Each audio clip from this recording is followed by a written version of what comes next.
비공개 예산 정보 유출 논란의 중심에 서 있죠. 자유한국당 심재철 의원. 경제 분야 대정부 질문에 직접 질의자로 나섰습니다. 김동연 경제부총리 겸 기획재정부 장관과 정면으로 충돌했는데요. 국회 연결해서 자세히 들어보겠습니다. 강희경 기자 나와주십시오. 네, 국회입니다. 자, 심재철 의원, 김동연 부총리 예상대로 거센 공방을 주고받았는데요. 자세히 전해주시죠. 네, 자유한국당 심재철 의원이 경제 분야 대정부 질문 5번째 질의자로 나섰습니다. 비공개 예산 정보 유출 논란이 불거진 뒤 최교일 의원 대신 투입됐는데요. 이 자리에는 심의원을 고발한 기획재정부 수장인 김동연 부총리도 참석했습니다. 심의원은 재정정보 시스템 접속 과정을 시연하면서 정보를 얻는 과정에 위법성이 없었다고 거듭 주장했는데 이 과정에서 김동연 부총리와의 설전이 이어졌습니다. 심의원은 예산이 어떻게 쓰이는지를 살펴보는 건 국회의원의 책무라며 정부의 예산 시스템 관리가 허술했던 것이라고 주장했습니다. 이에 대해 김동연 부총리는 해당 자료를 내려받으려면 적어도 6차례의 경로를 거치게 된다며 감사관실용이라는 경고가 있는데도 자료에 접속한 건 분명한 잘못이라고 반박했습니다. 또 유출된 자료 전부에 대해 감사원 감사를 요청했다며 결과를 보고 평가해달라고 주의를 당부했습니다. 당시 상황 직접 들어보겠습니다. 6번을 경로라고 했는데 그냥 단순한 클릭 6번일 따름이었고요.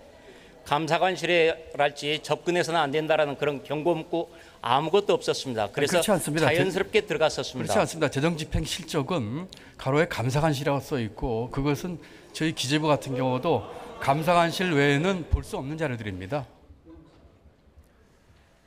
자, 내용 관련해서 조금 더 들어가 보면 심재철 의원, 그러니까 대정부 질문을 포함해서 어쨌든 오늘 2차례에 걸쳐서 추가적인 폭로를 하게 된 거죠. 네, 대정부 질문에서 심의원은 청와대가 국가 주요 재난 당일이나 을지훈련 기간에 업무 추진비로 술집에 다닌 것으로 확인됐다고 밝혔습니다. 지난해 세월호 미수습자 5명의 마지막 참배일이나 15명이 사망한 영흥도 낚시여선 전복 사고일 등에 청와대가 업무 추진비로 술집을 간 것으로 드러났다고 주장했는데요. 문재인 정부 들어 석 달 만에 실시된 지난해 을지훈련 기간에도 술집에서 업무 추진비가 사용됐고 포항 지진과 태풍 쏠릭 피해 당일 등에도 고급 식당 지출 내역이 파악됐다고 덧붙였습니다.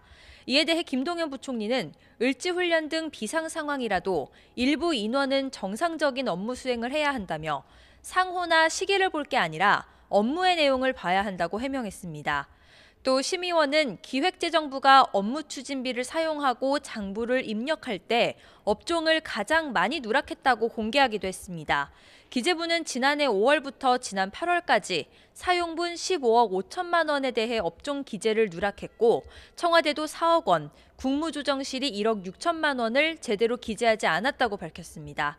같은 기간 원칙적으로 업무 추진비를 쓸 수 없는 시간에 가장 많은 금액을 사용한 곳은 청와대로 밤 11시 이후에 4천만 원, 휴일에 2억여 원을 사용한 것으로 집계됐다고도 주장했습니다.